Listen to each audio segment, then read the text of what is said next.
하나님께서 우리에게 주신 그 십계명의 말씀을 보면 크게 두 부분으로 나누어 볼 수 있습니다.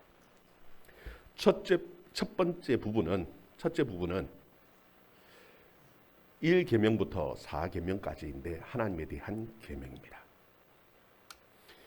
하나님 외에 다른 신을 두지 말라라는 계명에서부터 안식일을 거룩하게 지키라는 계명까지입니다. 그리고 두 번째 부분은 우리 인간 윤리에 대한 계명입니다. 다섯 번째, 내 부모를 공경하라. 그 계명에서부터 탐내지 말라라는 10번째까지의 계명이 이게 두 번째 부분입니다. 그래서 사도 바울은 내 부모를 공경하라는 이 계명을 약속이 있는 첫 계명이다. 그렇게 우리에게 말씀해 주고 있습니다. 요즘 젊은이들을 보면은 가장 싫어하는 단어 가운데 하나가 권위라는 그 단어를 싫어합니다. 왜냐하면은 간섭받기 싫다라는 겁니다. 내 혼자 내가 알아서 내 모든 것 다 할 수 있는데 간섭하지 말라. 그냥 간섭 안 받고 내 마음대로 살아가겠다. 그런 생각을 가진 그런 경우들을 참 많습니다. 그러면은 우리는 한번 고민해봐야 합니다. 우리는 정말 다른 사람의 간섭도 받지 않고 살아갈 수 있을 만큼 그런 완벽한 존재인가? 사실 그렇지 못합니다. 우리가 혼자 있을 때에는 간섭받지 않고 내 혼자 살 수 있지만 그래도 뭐 상관없을지 모르겠습니다. 그렇지만 우리가 다른 사람과 더불어 살아가면서 갈등이 생기고 분쟁이 생겼을 때에 여러분 우리가 해결할 수 있는 방법이 뭐가 있겠습니까? 두 가지 있습니다. 하나는 힘으로 해결하는 방법이고 또 하나는 말로서 대화로서 해결해 가는 방법입니다. 힘 있는 사람이 약한 자를 힘으로 눌러버리면 될 것 같지요. 그런데 사실 그렇다고 온전하게 해결되어지는 것은 아니지 않습니까? 그래서 사람들은 대화를 통해서 말을 통해서 문제를 해결하려고 하는데 그런데 내가 옳다, 네가 옳다 막 얘기하다가 보면은 오히려 해결보다는 논쟁이 되어지는 경우들이 너무나 많습니다. 그때에 해결하는 방법이 무엇이냐면은 나보다 더 나은 판단을 할 수 있는 사람, 나보다 이 문제에 대해서 더 잘 알고 있는 사람, 그 사람에게 판단을 맡기죠. 그때에 생겨나는 것이 무엇이냐면 권위라는 것이 생기는 겁니다.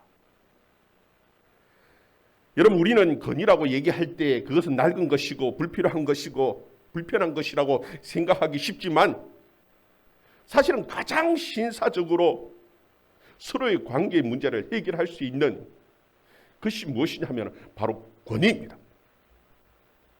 만약에 모든 권위가 무시되어진다면 우리는 대화라는 것이 필요 없습니다.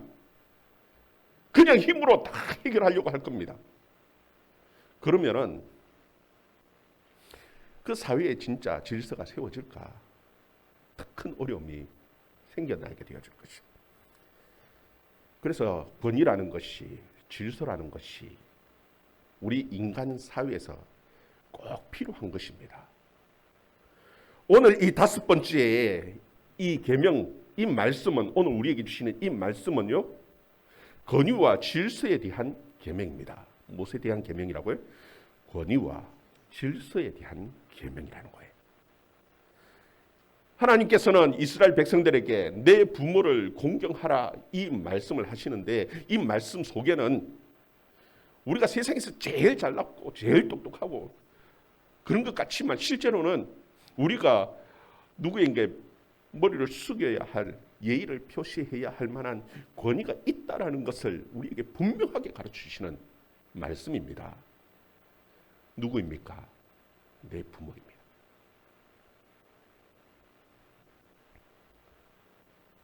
그런데 오늘 말씀에 보면은 그냥 부모를 공경하라는 것이 아니라 이 부모를 공경하라는 이 계명과 함께 우리에게 아주 중요한 조건을 하나 제시합니다. 그게 무엇이냐? 축복의 조건을 같이 연결시켜 놓았다는 겁니다. 오늘 이 본문의 말씀을 어떤 의미로 해석이 가능하냐면 내 아버지와 어머니를 공경하라. 그리하면 너의 하나님 나 여호와가 내게 준 땅에서 내 날이 길리라. 여러분 이것이 그냥 장수가 아니라 하나님이 주시는 그 축복을 오래오래 누리고 살아갈 수 있는 가장 중요한 비결을 하나님께서는 내 부모를 공경하라 하는 말씀과 연결시켜 놓았어요. 그래서 우리는 그냥 단순하게 부모님께 효도하라 그 말씀으로 받아 넘길 것이 아니라 정말 내가 이 세상에서 복을 누리고 살아갈 수 있는 가장 중요한 비결이 무엇일까 고민하는 데에 무엇을 가지고 고민하라느냐 하면 내 부모를 공경하라는 이 말씀을 가지고 고민하라는 것을 하나님께서 우리에게 가르쳐 주는 거예요. 제가 어렸을 때에 시골의 할아버지 집에 가면은 할아버지가 꼭 앉혀놓고 들려주시는 이야기가 있었습니다. 그 이야기의 내용은 어떤 내용이냐 하면은요, 저희 할아버지가 늘 하시는 그 이야기가 상철아,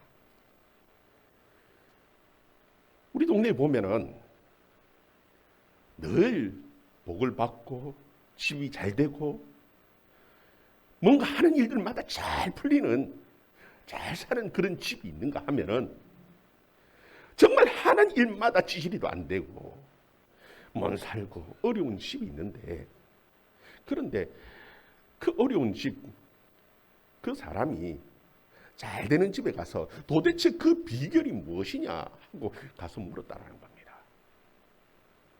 그럼 비결이 무엇이냐 하고 물었더니 가르쳐 주는데 너 잘 봐봐. 그리고는 아들을 부르더라는 겁니다. 야 아들아. 아들 불러놓고는 야, 저 들에 있는 그 소를 풀어가지고 오늘 집 지붕 위에 올려놔야 되겠다. 그렇게 얘기를 했더니 이 아들이 예 아버지. 그리고는 가서는요. 그 소를 들에서 풀어와서는 지붕 위에 올리기 위해서 사다리를 지붕에 놓고는 막 소를 막 후치더라는 겁니다. 소를 어떻게든지 지붕에 올리려고 막 후치는데 그게 되어집니까? 안 되지요.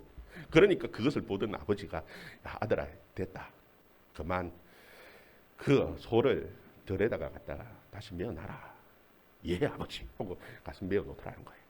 그리고는 이 사람이 자네도 집에 가서 한번 해보게. 그랬더니 이 찌질이도 안 되는 그 사람이 집에 가서 아들을 불렀습니다. 아들아, 예 아버지 하고 왔죠. 오늘 그 들에 메어놨던 그 소를 지붕 위에 올려놔봐라. 그 아들 대답이 아버지 그게 됩니까? 그거 지붕에 올려놔가 되겠습니까? 아버지 노망이 들었는가 봐요. 아이고 아버지 참 쓸데없는 소리 하시네. 노망이 들었다고. 아버지 쓸데없는 소리 한다고. 그렇게 아버지를 핀잔을 주더랍니다. 그 얘기를 하면서 저희 할아버지가 야 집이 잘 되고 복 받는 비결이 뭔 줄 아냐? 그 아버지 말에 순종하는 게 그게 복 받는 비결이야 하면서 제가 가면은 시골 가면 꼭 그 이야기를 들려주는 거예요. 여러분 하나님께서는 우리가 이 세상 살아가면서 정말 하나님의 복을 받고 누리고 살아가는 중요한 그 지혜를 성경에 기록해 놓았습니다. 여러분 이 성경은 하나님이 우리에게 주시는 지혜의 근본입니다. 그런데 이 지혜는 참 때로는 보면은 우리가 잘 이해를 하지 못하는 경우들이 너무나 많습니다. 말씀을 읽는데도 불구하고 이 말씀 도대체 무슨 말씀이지? 잘 해석이 되어지지 않고 어려운 경우들이 많지. 그런데 이 하나님의 말씀, 성경의 말씀이 우리의 삶 가운데에 적용되어지는 것이, 이것이 살아있는 실질적인 지혜예요. 여러분, 저희 할아버지는 성경을 잘 모릅니다. 한 번도 제대로 읽어본 적이 없습니다. 그럼에도 불구하고 제게 가르쳐 주는 것은 정확하게 하나님의 그 계명을 알고 가르쳐 주는 겁니다.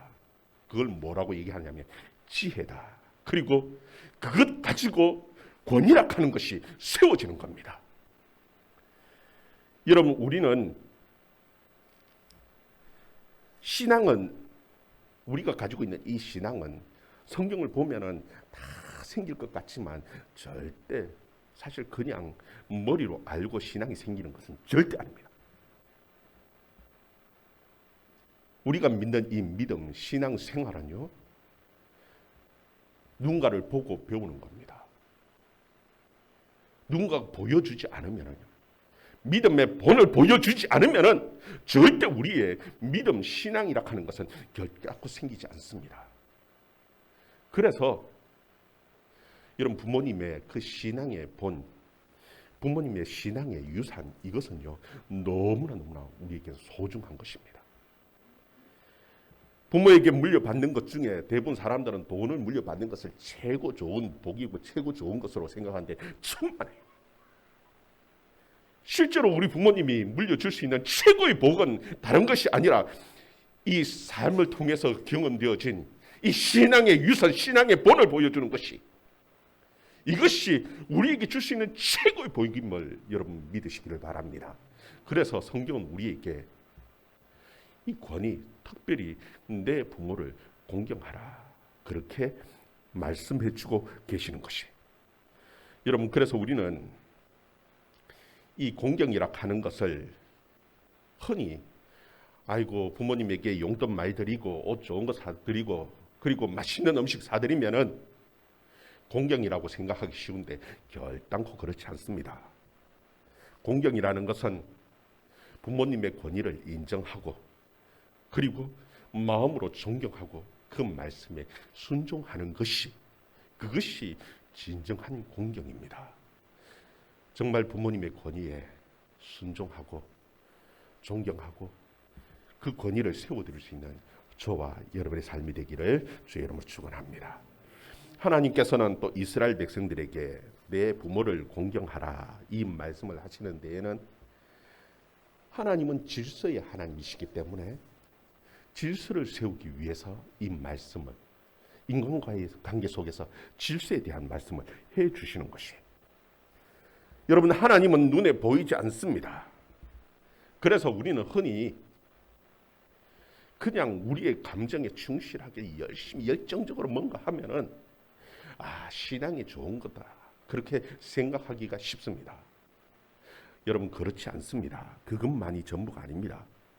열광적인 것보다도 더 중요한 것이 있는데 그것이 무엇이냐면 우리가 겸손한 겁니다. 여러분, 제대로 겸손하지 못하면은 하나님께서는 야, 너 부모님한테 가서 제대로 배워봐라 하고 아마 돌려보내실 것이. 하나님께서는 이 제5계명을 통해서 하나님의 백성의 특징은 하나님이 만드신 그 모든 제도와 그 권위 앞에 순종하도록 하나님께서 질서를 만드시고 그렇게 생활하도록 하나님께서 우리에게 가르쳐 주시는 것이에요. 여러분, 그래서 사도 바울은 로마에 있는 교회 교인들에게 편지를 쓰면서 뭐라고 가르쳐 주고 있느냐 하면은 모든 자에게 줄 것을 주되 공세를 받을 자에게 공세를 바치고 국세를 받을 자에게 국세를 바치고 두려워할 자를 두려워하며 존경할 자를 존경하라, 그렇게 말씀합니다. 공세를 받을 자에게 공세를 드리고 국세를 받을 자에게 국세를 바치고 두려워할 자를 두려워하고 존경할 자를 존경하라는 거예요. 여러분, 모든 권위에 제도에 순복함으로써 하나님께서는 질서를 세우기를 원하시는 거예요. 그런데 사람들은요, 참 못된 본성이 우리 속에 있습니다. 그 본성이, 못된 본성이 뭐냐면 불순종의 그 못된 기질들을 사람들은 누구나 그 속에 다 가지고 있습니다. 그래서 하나님께서는 그 권위에 복종하면서 하나님을 공경하고 하나님을 섬기도록 그렇게 말씀해 놓으신 거예요. 여러분 마태복음 15장에 보면은 바리새인과 서기관들이 예수님을 찾아왔습니다. 예수님에게, 아니 예수님의 제자들이 손을 씻지 않고 떡을 먹는다는, 음식을 먹는다는 거예요. 그러면서 왜 전통을 지키지 않느냐 하면서 예수님에게 막 따지고 물었어요. 그때 예수님께서는 하시는 말씀이, 너희가 그 사람의 전통을 가지고 하나님의 계명을 어긴다 말씀하시면서, 너희들이 가르치는 그 전통에 보면은 하나님에게 바친 것이 되면은 부모님을 공경하지 않아도 괜찮은 것처럼 가르치지 않느냐. 하나님 앞에 헌금을 드렸기 때문에 부모님에게 드릴 돈이 없어도 아무 상관없는 것처럼 그렇게 가르친다라는 겁니다. 그렇게 가르치는 이유에 대해서 이사야 선지자는 이렇게 설명을 했다라는 겁니다. 내 백성이 입술로는 하나님을 공경하는데 그 마음은 내게서 멀다라고 하나님께서 그렇게 말씀하신다라는 거예요. 여러분, 하나님은 눈에 보이지 않습니다. 그래서 자신의 욕심을 채우기 위해서, 자신의 돈의 욕심을 채우기 위해서 하나님을 팔면서 하나님을 공경하면은 내 부모를 제대로 공경하지 않아도 되는 것처럼 막 그렇게 가르치는데, 실제로는 하나님을 공경하는 것이 아니라 자신의 욕심을 채우기 위해서 그렇게 한다라는 거예요. 여러분, 하나님은 눈에 보이지 않지요. 그래서 하나님은 하나님을 잘 섬기게 하기 위해서 실제로 세상의 권위 속에 복종시키고 복종하게 하신다라는 겁니다. 여러분, 정말 하나님을 잘 섬기기를 소원하십니까? 하나님의 말씀처럼, 하나님의 말씀, 하나님께서 가르쳐 주시는 이 내 부모를 공경하라는 이 권위에 순복할 수 있는 저와 여러분의 삶이 되어질 수 있기를 바랍니다. 그리고 하나님께서는 우리가 죄인이라는 것을 아시고, 그래서 세상의 권위와 세상의 법의 다스림을 받게 하시는 겁니다. 여러분, 우리는 하나님께서 우리를 부르셔서 의인으로 거룩한 하나님의 백성으로 부르셨습니다. 그럼에도 불구하고 여전히 우리 속에는요, 죄의 기질들, 죄의 정욕들이 그대로 남아 있습니다. 만약에 그 권위도 없고 그 법도 없다라면, 세상에 법도 없다라면은 우리는 불신자들하고 똑같이요, 뭐 다른 게 있습니까? 그냥 죄 짓고 똑같이 그렇게 살아갈 사람들입니다. 그래서 하나님께서는 여전히 우리를 세상의 권위 아래, 세상의 법 아래서 살아가도록 하나님께서는 그렇게 만들어 놓으셨습니다. 그리고 이것이 하나님께서 우리에게 가르쳐 주시는 그 질서입니다. 그 속에서 살아가야 하는 거예요. 그리고 또 중요한 것이 있습니다. 여러분, 세상의 모든 권위는 그냥 생기는 권위가 없습니다. 하나님께서 주신 권위예요. 어떤 권위라고요? 하나님께서 주신 권위예요. 세상의 모든 권위는 하나님께서 주신 권위예요. 그런데 이 권위가 정당하게 행사되어져야 하는데, 그때 어떻게 행사되어져야 되느냐? 여러분, 하나님께서는 이 내 부모를 공경하라는 이 말씀을 통해서, 여러분, 권위를 가진 사람은 군림하는 것이 아니라, 지배하는 것이 아니라 사랑의 권위를 세워야 함을 그렇게 가르쳐 준 거예요. 여러분, 부모는 자식에게 내 권위를 세우기 위해서 자식들을 지배하려고 합니까? 자식들 위에 군림하려고 합니까? 아니지요. 어떻게 합니까? 그냥 사랑으로 섬기면서, 자식들을 다 돌보면서 그 사랑을 통해서 권위를 세워가는 겁니다. 여러분, 세상의 대통령도 하나님께서 세워주실 때에 지배하라고, 군림하라고 그 권위를 주시는 게 아닙니다. 그 백성들을 사랑으로 자식 다루듯이 자식에게 섬기고 자식을 양육하고 세워가듯이 그렇게 그 백성들을 다스리라고 하나님께서 그 권위를 주시는 거예요. 여러분, 세상의 대통령, 세상의 그 장관들뿐만이 아니라 교회 안에도 하나님께서는 권위라는 것을 세워주셨습니다.